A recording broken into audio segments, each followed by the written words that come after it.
ख़बरनासीं नवांखे ॾींदासीं त तालीम वारो सूबाई वज़ीर सईद गनी ओचितो ठटे पहुची वियो आहे। स्कूलनि जे विज़िट लाइ सईद गनी ओचितो ठटे पहुची वियो आहे।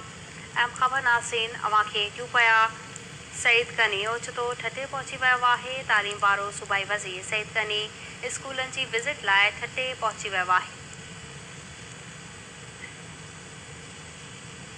तालीम वारो सूबाई वज़ीर सईद गनी दौरे ते ठटे पहुची वियो आहे।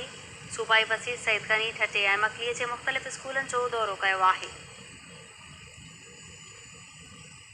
Saeed Ghani boys high school ठटे जो दौरो करे SOPs ते अमल जो जाइज़ो बि वरितो आहे।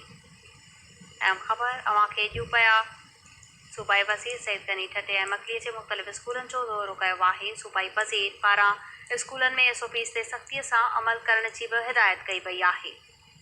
तालीम वारो सूबाई वज़ीर सईद गनी स्कूलनि जे दौरे ते ओचितो ठटे पहुची वियो आहे। सूबाई वज़ीर सईद गनी ठटे ऐं मकलीअ जे मुख़्तलिफ़ स्कूलनि जो दौरो कयो आहे। अहम ख़बर अवांखे ॾियूं पिया तालीम वारो सूबाई वज़ीर सईद गनी स्कूलनि जे दौरे ते ओचितो ठटे पहुची वियो आहे। इन हवाले सां वधीक तफ़सील मालूम कंदासीं। असां सां टेलीफोन लाइन ते मौजूदु आहे KTN न्यूज़ रिपोर्टर महबूब बिरोही। जी महबूब, ॿुधाइजो त सूबाई वज़ीर सईद गनी ओचितो ठटे पहुची वियो आहे। इन बाबति तव्हां वटि कहिड़ा तफ़सील आहिनि? जी तालीम खाते जो सूबाई वज़ीर सईद गनी ओचितो अॼु ठटे पहुतो आहे। ठटे जे मुख़्तलिफ़ स्कूलनि जो दौरो कयो आहे।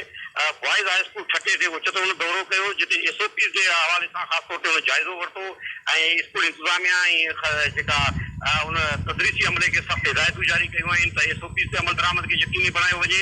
जेके क्लासरूम में डेस्कनि ते जेके शागिर्द विहारिया वञनि था उहो हिकिड़े डेस्क ते हिकिड़ो शागिर्द ते उन सां गॾोगॾु मास्क सैनिटाइज़र ख़ासि तौर ते मास्क जे इस्तेमाल खे यकीनी बणायो वञे।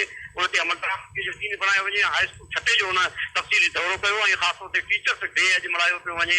आलमी ॾींहुं उस्तादनि खे मल्हायो पियो वञे त उन हवाले सां कुझु उस्तादनि खे हुन गुल तोहफ़े में ॾिना ऐं उन्हनि खे शाबाशी बि ॾिनी ऐं उन्हनि खे हिदायत कयूं त तालीम ते वधीक उहो ध्यानु ॾियनि। उन खां अलावा मकली छटे जे मुख़्तलिफ़ स्कूलनि जो तालीम खाते जे सूबाई वज़ीर दौरो कयो आहे ऐं उनजो तालीम खाते खे हिदायतूं हुयूं वाज़े तौर ते SOPs ते अमल दरामद करण सां गॾोगॾु तालीम खे फोकस कयो वञे त जीअं वक़्तु अंदरि जेको घुरिबल कोर्स मुकमल थी सघे। जॾहिं तालीम वारो सूबाई वज़ीर सईद गनी छटे में शिराज़ी हाउस ते पहुची शिराज़ी बिरादरान सूबाई सलाहकार एजाज शाह शिराज़ी ऐं महबूब बिरोही तफ़सील ॿुधाइण लाइ तव्हांजी वॾी महिरबानी।